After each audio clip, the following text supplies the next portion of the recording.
What's up and welcome back to the channel, you amazing humans. One of the most validating parts of doing this and putting out free content for everybody is when you guys reciprocate by way of comments, likes, and shares. So if you haven't already done that, please give me a subscribe, hit that button. Let me know that you're out there loving it. This is consolidated after, but I've actually sold just over 103 or 104,000 t-shirts, and I'm only in tier 8,000 on Amazon alone, to the tune of right here, 1 million. I'm still not even used to saying it, 1.925 million. The major part of the strategy for me, like I said, has always been quality over quantity. And that said, I've also done over 1.5 million on Etsy. And they're telling you this just to let you know that the quality approach is absolutely possible. Across 4 stores, the bulk of which was in 2 stores, total combined listings for those 2 Etsy stores is less than 400 listings. My wife has like less than 300 listings in her shop, and she's done over $250,000. It's really about knowing the niche, and people say that Etsy shoppers are going to search, find your listing in search results, and probably never look at your shop. Well, that's only actually true if you've got a general store, because the people that are coming back to the shop from us,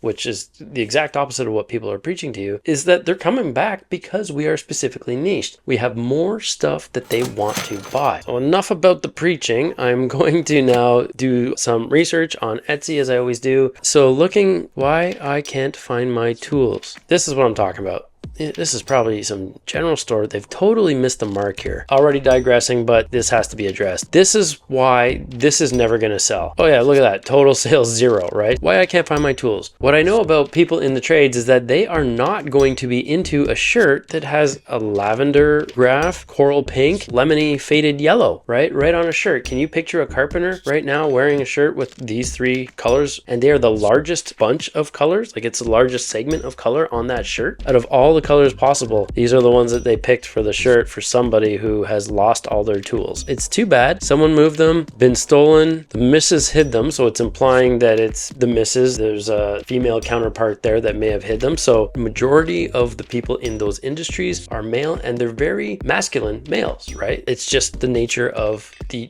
very generally speaking here. They would not be ones who would be keen on wearing just the colors on this shirt to work. It would be funny if they wore it to work, people would laugh, whatever, in between getting changed or putting on their high visibility vest, whatnot. But this is just not going to work. It's A, it's too many colors, and B, it's a terrible choice of colors. But yeah, the missus hid them, left on site, and my fault. It's a funny shirt. Completely missed the mark. That said, I'm going to look at this shop now, and we'll see what we got here, because this is going to kill me, I bet. Some general store. Oh my gosh. 7,500 listings. Okay, so we got to do some math here. The bulk of which, over half, are t-shirts.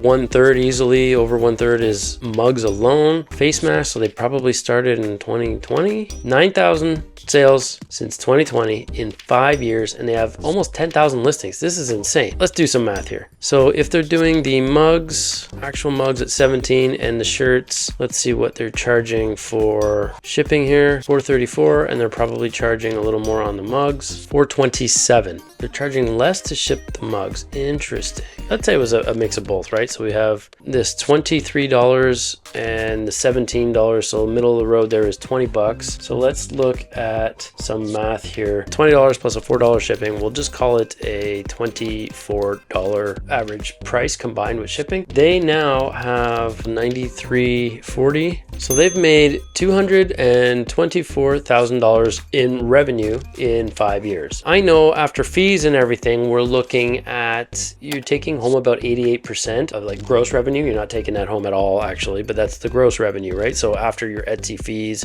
and that sort of stuff. So we can multiply that by 0.88, because I know that those fees end up to about 12. So times 88%, they're down to 197,000. And then if we were going to add offsite ad fees, it's 12% for an offsite ad fee, which could impact about 10 to 15%. So we could say 2% overall would be lost to fees. So it's only going to impact 10% of your listings. So we can multiply this now times another 0.98. They're getting 98% of that number now, right? I'm just working backwards. So now they're down to 193,000. And then we could say that they would have had Etsy ad fees because they showed up in the top, the top banner there. So there's Etsy ad fees there. That's probably going to eat into, based on my ad fees, are around 4 to 6% on any given. So we can say an average of 5%. So now we're going to say that they're going to get 95% of the total because they're using another 5% on ad fees. And then we're probably going to assume that with this many, they're not designing them themselves. That would be insane. So they're paying, you know, a designer, and then of course they've paid for mock-ups and however they're doing this with the tags on there and everything. 16, 17%. So if it's 17%, so they're down to 83, which now equals $152,000 they're down to. And then of course you've got income tax, right? So let's assume 35%. So we can multiply this by a 0.65 is what's going to be their take home now. So they've done just under $100,000. So we got 99,097, right? So now in 5 years, what is that divided by 5? Looking close to 20K a year, right? 19,815. So just under $20,000 a year. Doesn't seem too bad, right? From a part-time job perspective. But let's see what this looks like with time spent, because you guys know what it's like to list, you know, 100 or 200 listings. Like, it's tedious, right? It takes time. So we can assume, because they're general store here, they're all over the place. There's no train of thought. They're not doing a bunch of stuff in the same vein. It's totally spray and pray. They're all over the place. My favorite childhood memory is having 10 toes. How many people out there, maybe surprisingly, probably more than a few, but how many people who have lost a toe are shopping on Etsy, you know, or how many people know somebody that's lost a toe? I don't know more than one person who's lost a toe. Wow. You know what I mean? Like, how many people do you know that would maybe potentially be wearing that shirt? Kind of nuts. So anyway, these are all look like they've taken a bit of time to put together, and they are not AI. It's all manually done here. So we can safely assume, with the mock-ups, the listing, the design, everything included, times 40 minutes a pop, we're looking at 300,000 minutes. So now if we want to find out how many hours that is, we can divide that by 60 minutes, so 5,000 hours. In terms of a work week, you're looking at a 37.5, you know, hours per work week, right? It's like the 40-hour work week, but you don't get paid for the 5 half-hour lunches typically. So we can divide this now by 37.5, and this will tell us our weeks. So we are 133 weeks. So what does that look like divided by 4 to get rough guesstimate on the months? So almost 3 years worth of listing at full time to get 7,500 listings up, and they've got 9,340 sales in 5 years. That is not awesome. One thing I'm going to use right now, just so we can verify this here, is the erank Chrome extension. I want to check what they're doing in this shop on a daily basis. They've done 5 sales today. They did 5 sales yesterday. Over the last 7 days, they're at 47. Divided by 7 is not quite 7, right? 49, so 6.7 sales a day. All that work, 3 years of listing, almost back to back, is, yeah, netting them 5 sales a day. This is the problem with the general store. I can't believe what I'm seeing here. Terrible idea. It's just, you know,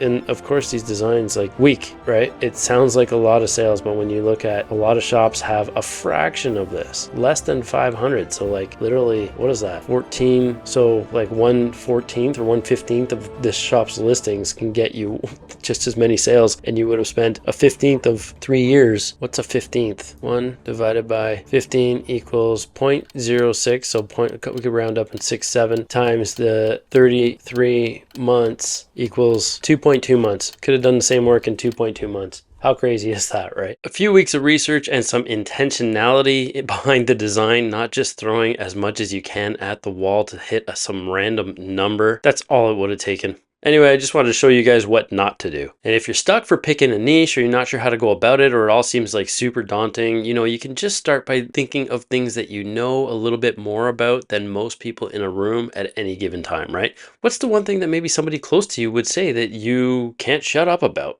You know, one of those things, something like that, right? Something that really drives you, something that you might be a little passionate about. And if you're really stuck for how to kind of go about doing this or picking a niche, you can check out this video here. See you in the next one.